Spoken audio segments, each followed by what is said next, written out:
இயேசுவின் நாமத்தில் வானோர் பூதலத்தோர் பூமிக்கு கீழா இருக்கிறவங்க முழங்கால் யாவும் என்ன ஆகணுமா? இயேசு பேர் சொன்னா முட்டி போட்டு ஆகணும். அது எந்த ஆவி ஆகணும் இருக்கலாம், அது வானத்தில் இருக்கிற ஆவியா இருக்கலாம். வானோர், ரெண்டாவது பூதலத்தின பூமியில் சுற்றி திரிகிற ஆவிகள். அந்த பூமியில் சுற்றி திரிகிற ஆவி தான் யோபு பிடிச்ச ஆவி. அவன் குடும்பத்தை அழித்து அவனுக்கு உண்டான காரியங்களை எடுத்து போட்டு அவன் ஐஸ்வர்யத்தை அழிச்சிட்டு பூமியில் சுற்றி திரிகிற ஆவிகளாக இருக்கட்டும். பூமி கீழே பாதாளத்தின் ஆவிகள் ஒன்று உண்டு. இல்லையா சொல்லுங்களேன். பாதாளத்துல தான் அண்டிகஸ் ஏறி வரப்போகிறான், மிருகம் வரப்போகிறது.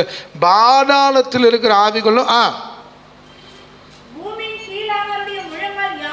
இங்க பாருங்க, வானத்திலையும் சரி இந்த பூமியிலையும் சரி பூமி கீழேயும் சரி இந்த 3 லோகத்துல இயேசு பேரை சொன்னா அது முற்றி போட்டு தான்.